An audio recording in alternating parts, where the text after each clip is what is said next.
Hello, dear students. So, in the last class, we have discussed the method of characteristics and also one problem related to that. Now, we move on to section 2.4, in which we will see more problems and their geometric behavior when we solve the PDE by the method of characteristics. So, first, see the first problem, that is, solve the equation ux equal to 1 subject to the initial condition u at 0 y equal to g of y. Now again you can see ux equal to 1. So it is again a linear PDE and a is equal to 1 here, b is 0 and we have c1 is equal to 1. c0 is also 0. Now what is the initial condition? Initial is u at 0 y equal to g of y, which means that when x is 0, we have the y-axis is there. So x0, y-axis. So in the y-axis, u takes the value g of y. G of y means any function of y. So again, this is in the yz plane. Okay, when you plot the initial curve is in the yz plane because x is 0 here. So we have to find the characteristic curves that starts with this initial curve which is given in the yz plane and propagate it. And we will see the union of such characteristic curve to get the required integral surface. So first we will see the characteristic equation. So characteristic equation xt is equal to 1, which is a is 1, yt equal to 0, b is 0 here, which is a coefficient of uy, and c1 is 1 here, so here ut equal to 1. And the initial condition, first we have x is 0, so x we are converting into the another variables t and s, and in the initial curve we have to take t as 0. So when t is 0, the value of x is 0. When now y, when t is 0, the value of y is y itself, and we will allot it to s. Okay, because t is 0 here, so s is a non-zero quantity. Now the u, initial condition of u, when t is 0, u takes a value g of y and y is s, so it is g of s. So these are the characteristic equation and these are the initial conditions. So first we solve the first equation. So these are the ordinary differential equations. Xt equal to 1. We integrate it directly. So we'll get x equal to t plus a function of s. Apply the initial condition. X at 0 is equal to 0. So when t equal to 0, x is 0. So this implies f1 of s is 0. So we got x of ts is equal to t. Now the second one is yt equal to 0. So yt equal to 0 implies y at ts, implies y is a constant. That constant may be a function of s. So we can write y of ts is equal to f2 of s. And when t equal to 0, initial condition is s. So f2 of s is s. So we'll get y of ts is equal to s. Now the third equation is ut equal to 1. So which implies u is equal to t plus f3 of s. Applying the initial condition, when t is 0, u is g of s. This implies f3 of s is g of s. So u of ts is equal to t plus g of s.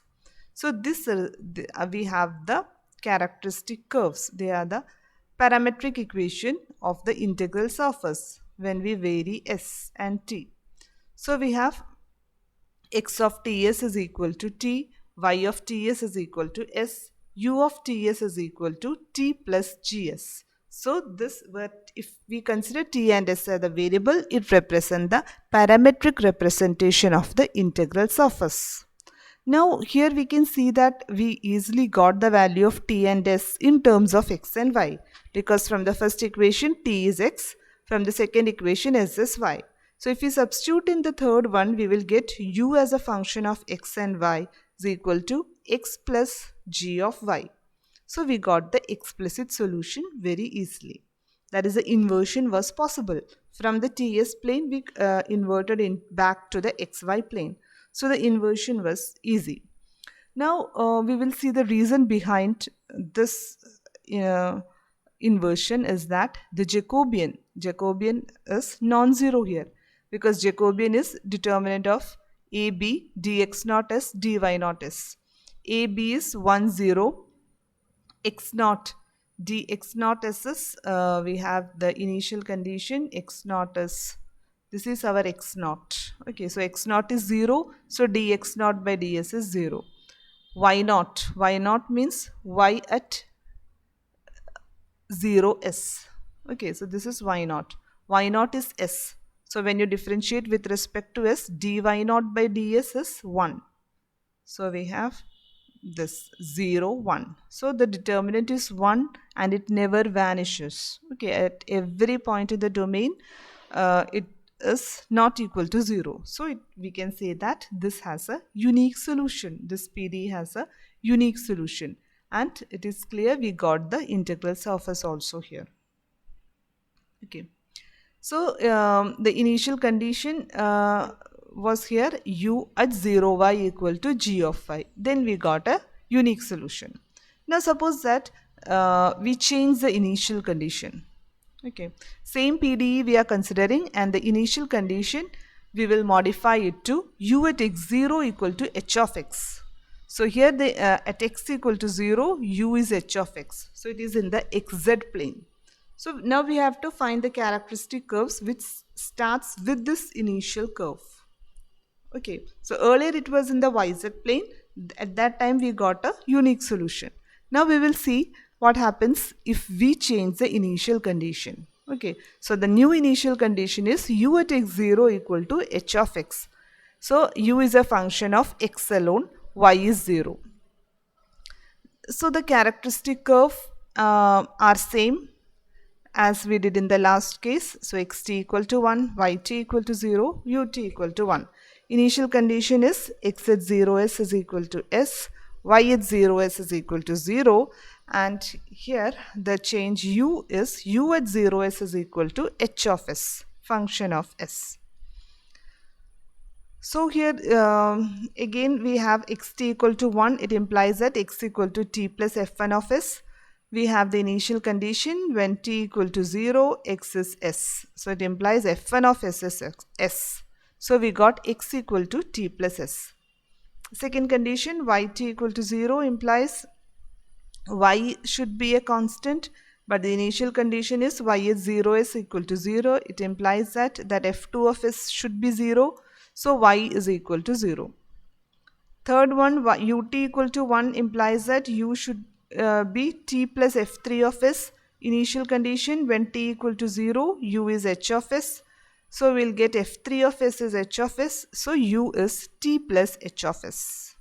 So we got x is equal to t plus s, y equal to 0, u equal to t plus h of s is a parametric equation of the integral surface, where t and s are the parameters. But here you can see that we are unable to invert this transformation. Okay, we are unable to get t and s in terms of x and y, and we cannot write u in terms of x and y. So now what is the reason for that? So we will go back to our Jacobian and we will see what is the value of the Jacobian here. Now here Jacobian is AB dx naught dy naught by s. AB is 1 0 same. Now what is dx naught by ds? So x naught is s.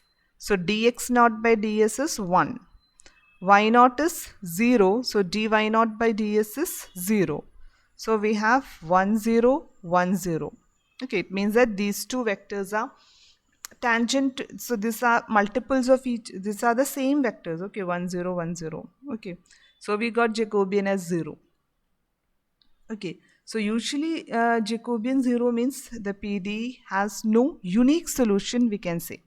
If Jacobian is not equal to 0, we can always expect a unique solution in the neighborhood of the initial curve. But when Jacobian is 0, we can say PD has no unique solution. Okay. Now, sometimes it may have no solution at all, and sometimes if there exists, in any case, if there exists a one solution, then there will be infinitely many solutions.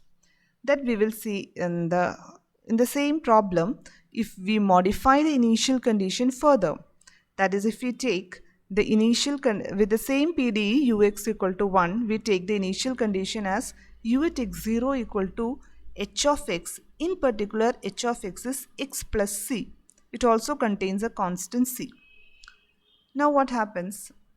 So here c is a constant. So our u become t plus s plus c. Okay. So we did this. X is t plus s, y is 0, no change. U is x plus c. Now we can see that we can write u as x plus c plus f of y we can write. Okay. Now here u is a function of x. It is independent of t and s. Okay, so we can write u equal to x plus c.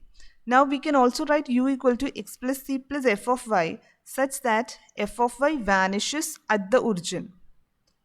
Okay, so there are so many choices for f of y.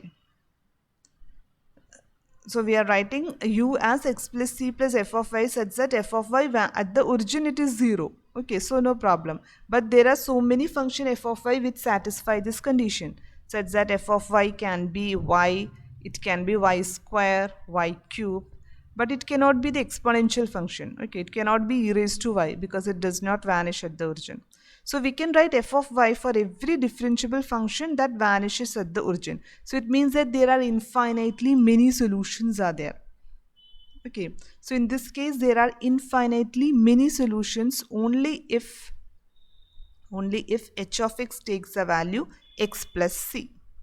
When h of x takes a value x plus c. For all other cases we don't have any solution. For any other value of h we have no solution. But in particular, if h takes a value x plus c, we see that there are infinitely many solutions. Now we see the geometric behavior when we had no solution. What was it? So in this case we got no solution. U at x0 is h of x. Okay, so here we see that we will see the projections. So we can see that this is the characteristic curves and these are the initial curve. So what is the initial curve? X equal to s, y equal to 0. So its projection is, if we draw x and y in the xy plane, if we plot it, we see that this is nothing but the x-axis. Okay, x is s, y is 0. So it is the x-axis. So projection of the initial curve in the xy plane is the x-axis. Now we will see the projection of characteristic curves. These are the characteristic curve. We are projecting it into the xy plane, so we need not take u. This is 0.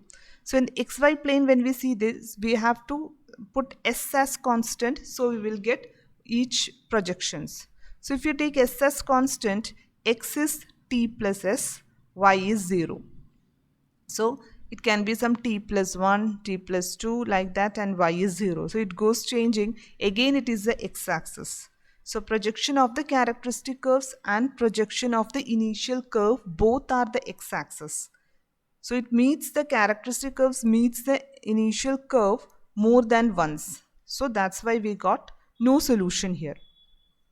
Okay, so geometrically that is the reason, and in this way we can solve the problem. Now we will see one more problem. Example 2.4. Consider the linear equation of the form a of x comma y ux plus b of x comma y uy equal to 0. Now this is a linear equation. So the characteristic equation is dx by dt equal to a, dy by dt equal to b, du by dt equal to 0. So du by dt equal to 0 immediately gives you u is a constant. And from this we can get dy by dx equal to b by a. So we can also find characteristic curves like this. Okay, in some problem it depends upon problems. Okay, so in this way we can write dy by dx. So this become the characteristic equation and we can directly get y as a function of x. If we solve, we will get the characteristic equation. So if the equation is linear, we are all able to do like this, because here a and b are independent of u. If it is not linear, if it is quasi-linear, here we will have u also, so it is not we cannot integrate it like this. So if it is a linear equation, we can write dy by dx as b by a, and we can also directly integrate and find the integral surface. For example, suppose a is 1 and b is root of minus x. So we'll get dx by dt equal to 1, dy by dt equal to root of minus x, du by dt is 0. So u is a constant, and from these first two equations we will get dy by dx equal to root of minus x. So dy equal to root of minus x dx, you integrate it directly. So we'll get y equal to 2 by 3 minus x whole raised to 3 by 2 plus b. If you multiply with 3 by 2, we will get 3 by 2y minus minus of x whole raised to 3 by 2 equal to b, which is a constant here. Okay, so we see that u is constant along the line. We have the line 3 by 2y minus of x whole raised to 3 by 2 equal to a constant. So among this line, u is a constant. That is the integral surface here. We get it directly in terms of x and y. Now this is possible only in the case of a linear equations. Okay, so we will stop here. Thank you.